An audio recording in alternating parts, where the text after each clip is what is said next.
हाँ बच्चों, आज का हमारा जो पाठ है वो है पेड़। वही पेड़, वही वृक्ष जिससे हमको फल फूल मिलते हैं, शुद्ध हवा मिलती है। जीवन की सब उपयोगी चीज़ें पेड़ पौधों से ही मिलती है। पेड़ हैं तो जीवन है। अब ये पेड़ का जो जीवन है उसका अपना जीवन कैसा है, वह बीज से एक पौधा और एक पौधे से एक पेड़ कैसे बनता है, पेड़ बन करके वह अपना जीवन कैसे चलाता है, वह कैसे जिंदा रहता है, वह सब कुछ हम इस कविता के माध्यम से जानेंगे। कवि ने हम सबको यह समझाने की कोशिश की है, बताने की कोशिश की है कविता के माध्यम से कि किस प्रकार एक बीज पेड़ बनता है और पेड़ बन के वह किस प्रकार जीवन देता है हर एक प्राणी को, हर एक जीवधारी को। तो आप ध्यान से सुनेंगे। बीज हजारों आंखें मीचे, नम मिट्टी की चादर ओढ़े महटियाए से अपने बिस्तर में पड़े हुए हैं। यहाँ कवि यह कहना चाहते हैं कि जो बीज है, हजारों बीज, वह गीली मिट्टी के अंदर मिट्टी की चादर को ओढ़े हुए और अपनी आँखों को मींजते हुए अपने बिस्तर में अर्थात जमीन के अंदर पड़े हुए हैं, सो रहे हैं। अभी वे आराम कर रहे हैं। फिर आगे क्या कहते हैं? कान पकड़कर सूरज जब हौले से धकियाएगा, हड़बड़ करते भागेंगे, मंजन कर चाय पिएंगे। कवि कहता है कि जब सूरज कान इनका पकड़ करके धीरे से धक्का देगा, तब ये हड़बड़ करते हुए भागेंगे, मंजन करेंगे, चाय पिएंगे और धरती के रोशनदानों से अर्थात धरती के अंदर जो छिद्र हैं, रंध्र हैं, रंध्रावकाश, मिट्टी के कणों में रंध्र होते हैं जो कि नंगी आंखों से नहीं दिखते, माइक्रोस्कोप इत्यादि से दिखते हैं, सूक्ष्मदर्शी इत्यादि से दिखते हैं।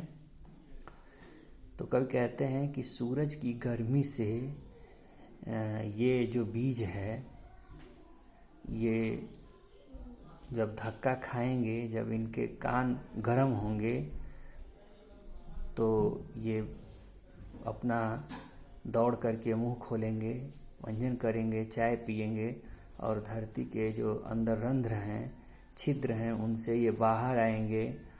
छुप छुप के धीरे धीरे ये बाहर झांकेंगे, हरे सूट में भौचक्के से एक नई दुनिया पहचानेंगे। उस वक्त ये बीज हरी कोपलें लिए हुए निकलेंगे और भौचक्के से आश्चर्यचकित होकर के एक नई दुनिया को, एक नए संसार को पहचानेंगे।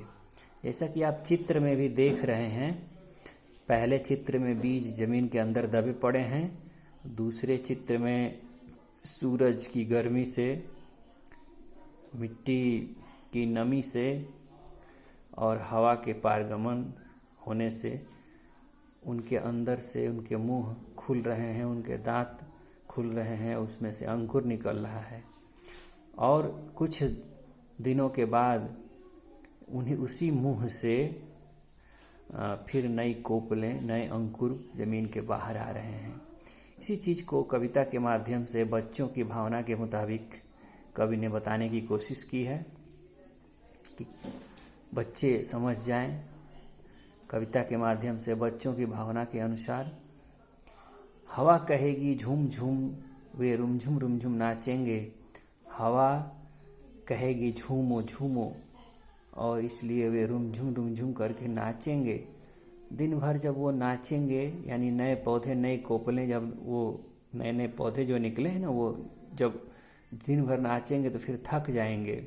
फिर थक करके वो अपनी गर्मी को, अपने पसीने को पोंछ कर पानी पिएंगे। अब पानी कहाँ से पिएंगे बच्चों?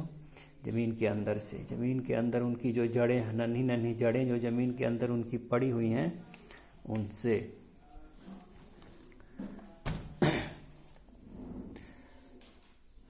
भरी धूप में, आप चित्र को भी देखें, यहाँ पे एक पेड़ है,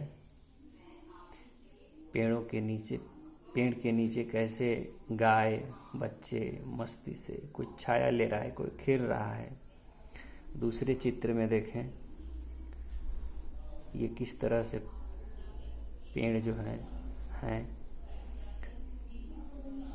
प्रकृति के अंग बन चुके हैं, प्रकृति को ऑक्सीजन दे रहे हैं ताकि जीवन सबका चल सके।